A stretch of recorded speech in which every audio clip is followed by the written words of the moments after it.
Perseguidos por el azúcar. ¿Está el azúcar acechándonos por todos lados en el mundo de alta disponibilidad de productos comestibles en que vivimos? Les propongo analizar si es el azúcar un peligro sanitario. Para ello los invito a recorrer 5 conceptos básicos. ¿Son todas las calorías iguales? ¿Cuál es el valor nutricional del azúcar? ¿Cuál es el secreto del metabolismo de la fructosa? ¿Es el azúcar agregado un arma de manipulación de los circuitos de recompensa y de la conducta ingestiva de las personas? ¿Qué vamos a hacer los profesionales de la salud frente a la situación que vamos a describir? ¿Seremos cómplices o críticos? Un niño de 8 años hoy ha consumido más azúcar que un adulto en toda su vida. El valor nutricional del azúcar es 0, nulo. No contiene proteínas, ni fibra, ni vitaminas, ni minerales, ni ningún nutriente indispensable para la vida humana. No aporta nada saludable, excepto calorías vacías y alta palatabilidad. No es necesario que el cerebro y los músculos tengan azúcar en la dieta para funcionar. Esto es un mito antifisiológico. La glucosa necesaria para el funcionamiento cerebral y muscular es producida mediante la gluconeogénesis por el hígado sin ningún inconveniente, incluso en ausencia completa de azúcar agregada en la dieta. El consumo de alimentos ricos en azúcar hace que se consuman menos alimentos saludables. Esto pone en peligro la salud de nuestros hijos y la nuestra. Si los niños se acostumbran al sabor dulce, después será muy difícil que acepten otros sabores. Este fenómeno, que se conoce como neofobia, es común a casi todas las especies de mamíferos. El azúcar agregado es el mayor enemigo de los dientes. Hay abundante evidencia desde hace décadas acerca del rol determinante en la génesis de la caries dental. El azúcar aumenta la ganancia de peso al producir hipersecreción de insulina necesaria para su metabolismo. A mayor peso, aumenta la prevalencia de diabetes, de enfermedades cardiovasculares y algunos tipos de cáncer vinculados a este perfil metabólico. No todas las calorías son iguales. Lo que distingue unas calorías de otras es qué hace el organismo con ellas, cuáles son los procesos endocrinos y metabólicos necesarios para procesarlas. No todos los sabores son iguales. La educación de la palatabilidad comienza en el vientre materno. Los estímulos supernormales que produce el azúcar agregado perturban la fisiología de la palatabilidad desde las edades muy tempranas de la vida. Pero, ¿cuál es el secreto mejor guardado del azúcar? Ese secreto es la fructosa, un componente de la sacarosa o azúcar común agregado en la mayoría de los alimentos. Este componente, la fructosa, se incorpora a la mayoría de los alimentos industrializados bajo la forma de jarabe de maíz de alta fructosa, que es un elemento desarrollado en los años 60 como un equivalente más barato del azúcar. Este elemento podría ser procesado a partir del maíz, que era muy barato por la producción agropecuaria de los Estados Unidos, y su mayor virtud para la industria era su bajo costo. Está en todos lados, en la salsa de pizza, sopas, panes, galletas, pasteles, ketchups, en todos los alimentos industrializados que uno puede encontrar en las góndolas de un supermercado. ¿Por qué el jarabe de maíz de alta fructosa, tan conveniente para la industria alimentaria, es tan perjudicial para los humanos que lo consumen? La fructosa es el azúcar que se encuentra naturalmente en las frutas, pero allí se encuentra asociado a grasas, a fibra y a agua. La fructosa, a diferencia de la glucosa, solo puede ser metabolizada en el hígado. No circula libremente en la sangre. El cerebro, los músculos y la mayoría de los tejidos no pueden usar la fructosa directamente, sino solo después que ha sido metabolizada en el hígado. Comer fructosa no modifica los niveles de glucosa en sangre, ya que son moléculas diferentes. En su momento se la consideró un endulzante saludable precisamente porque no elevaba la glucemia, pero encerraba un peligroso secreto. Ese peligroso secreto de la fructosa era que la toxicidad no se podía evaluar analizando la glucemia. La clave está en el hígado graso. Una vez ingerida, la fructosa solo puede ser metabolizada en el hígado y es 20 veces más probable que cause hígado graso la fructosa que la glucosa. La sobrealimentación de fructosa puede aumentar hasta 5 veces la lipogénesis de novo hepática.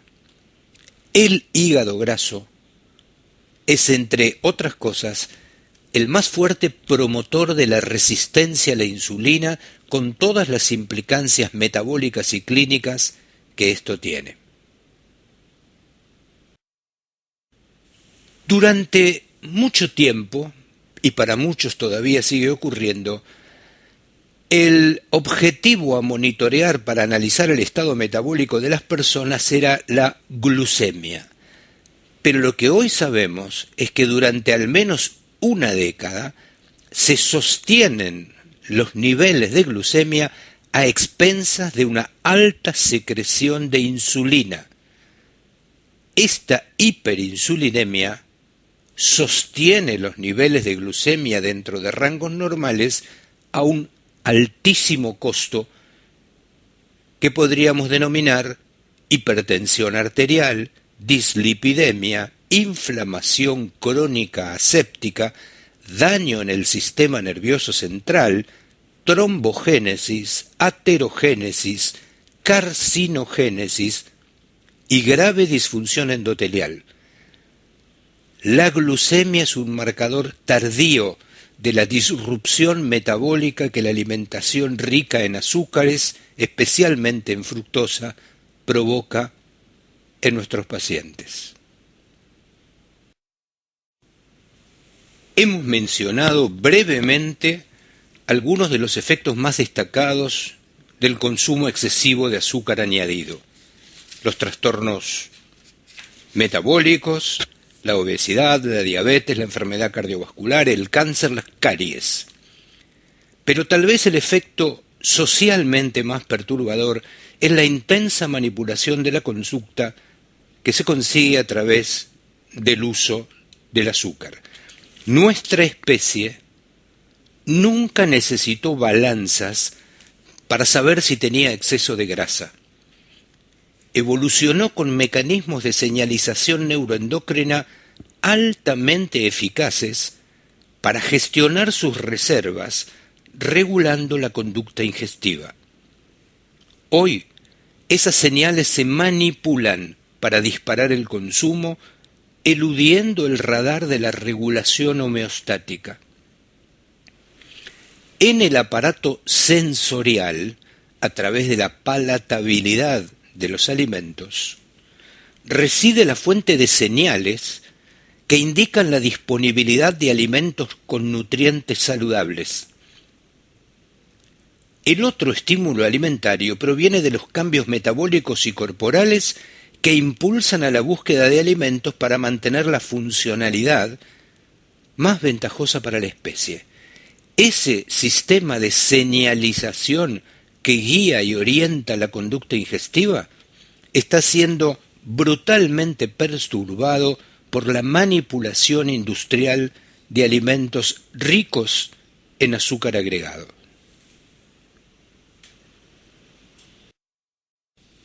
Nuestro sistema de recompensa neuroendocrino tiene dos modalidades operativas, un sistema homeostático o biológico y un sistema hedónico o cultural. Ambos deberían coincidir en la obtención de nutrientes básicos para la supervivencia de la especie. La función del consumo de alimentos es sostener la vida y la reproducción. Hoy en día, el sistema hedónico es sujeto de intensa manipulación a través de recursos culturales y el sistema homeostático ha logrado ser evadido a través de alimentos que eluden la señalización homeostática e impiden las señales de saciedad con el único fin de disparar el consumo de calorías y nutrientes innecesarios para la supervivencia. La comida, la bebida, el sexo, el refugio, el abrigo son recursos necesarios para la supervivencia de la especie.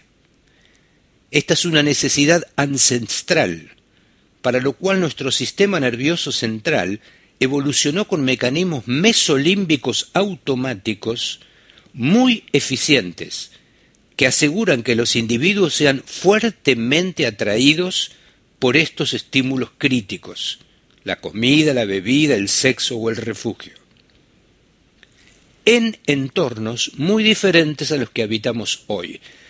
Estos recursos mesolímbicos, tan fundamentales para la supervivencia de la especie, hoy son objeto de manipulación industrial. El placer es la sensación de aceptar un estímulo, un hecho, una acción, una interacción con otras personas o un estado personal.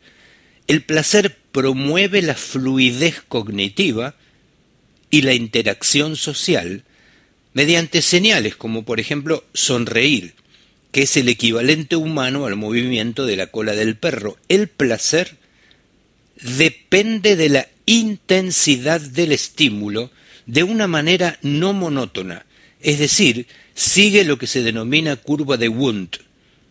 Aumenta hasta un máximo y luego disminuye y se convierte en un estímulo desagradable. Este funcionamiento del sistema de recompensa es igual para casi todas las acciones humanas. El exceso de azúcar agregado manipula este estímulo hasta obtener estímulos supernormales.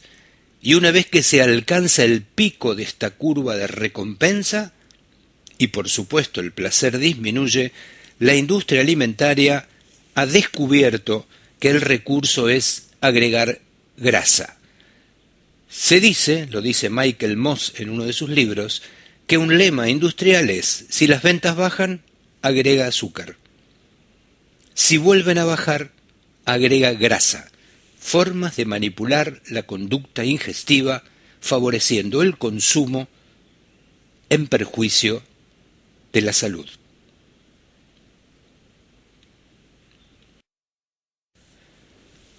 ¿Es este un buen momento para recordar algunos de los conceptos del fantástico libro de la antropóloga argentina Patricia Aguirre, Una historia social de la comida, que recomendamos enfáticamente? Durante décadas, los medios de comunicación nos transmitieron un mensaje de la industria. Se nos instaba a premiarnos ahora, inmediatamente, con una hamburguesa, una golosina o una gaseosa, en lugar de hacerlo con una comida saludable. Hemos trasladado este mensaje a los niños. El premio es un estímulo supernormal de palatabilidad que educa nuestra sensibilidad. Dice Patricia Aguirre que su éxito radica en que no proponen la salud, sino el placer inmediato. El resultado de esto es un comensal que decide solo, ajeno a la historia de su cultura y creyendo ingenuamente que es libre de optar. Es un comensal completamente entregado a la publicidad, desvinculado de la experiencia y la regulación del conocimiento acumulado por su cultura. Estos estímulos supernormales y las señales neuroendocrinas que producen se conocen con detalle desde hace muchísimos años. La conducta es promovida por las señales neuroendocrinas que responden a estímulos supernormales de los alimentos. La manipulación del sistema de recompensa neuroendocrino es algo que se conoce desde hace mucho tiempo y que se usa con total impunidad.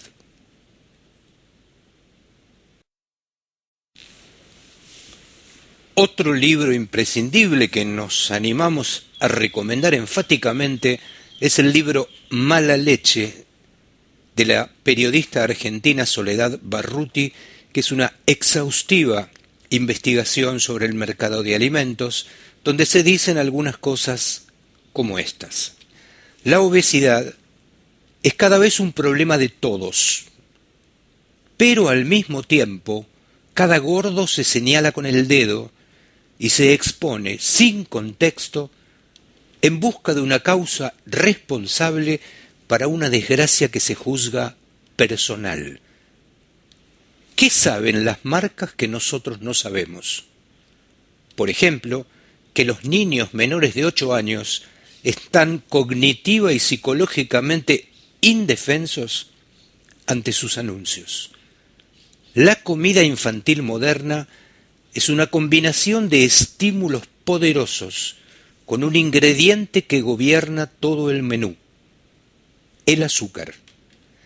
El azúcar es la quinta esencia del 80% de los comestibles y casi el 100% de los destinados al público infantil.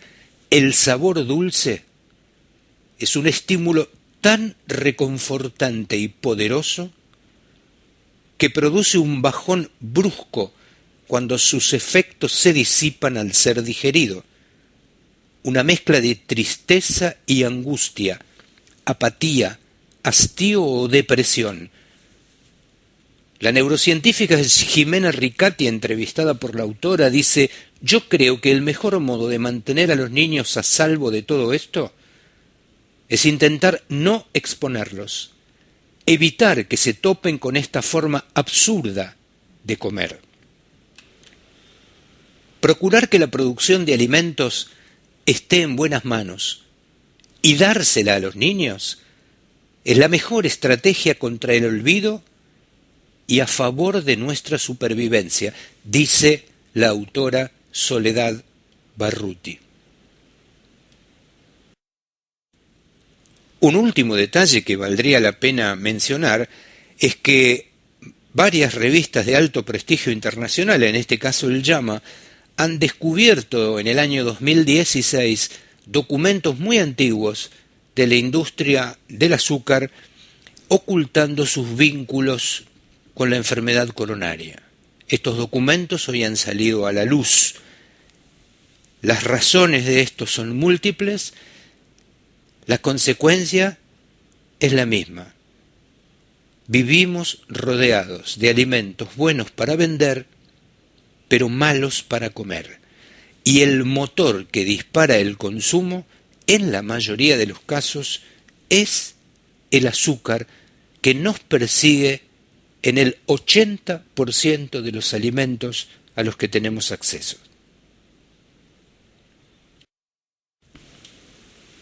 Las personas, y muy particularmente los médicos, solemos asustarnos por lo que podría ocurrir en el futuro con la manipulación genética. Nos indignamos. pero permanecemos indiferentes para la brutal e interesada manipulación de nuestra sensorialidad y circuitos de recompensa que son las señales que gobiernan la selección de alimentos y que matan a millones de personas hoy. Deberíamos tomar una decisión. Evaluamos críticamente los recursos mediante los cuales se manipula socialmente la conducta ingentiva de la gente, o seguiremos culpando a los individuos por ser golosos, carentes de voluntad y perezosos. ¿Adoptaremos una visión crítica de las causas de las enfermedades que asistimos todos los días? ¿O nos sentaremos cómodamente en el living de casa a seguir viendo publicidad en la televisión? Muchas gracias.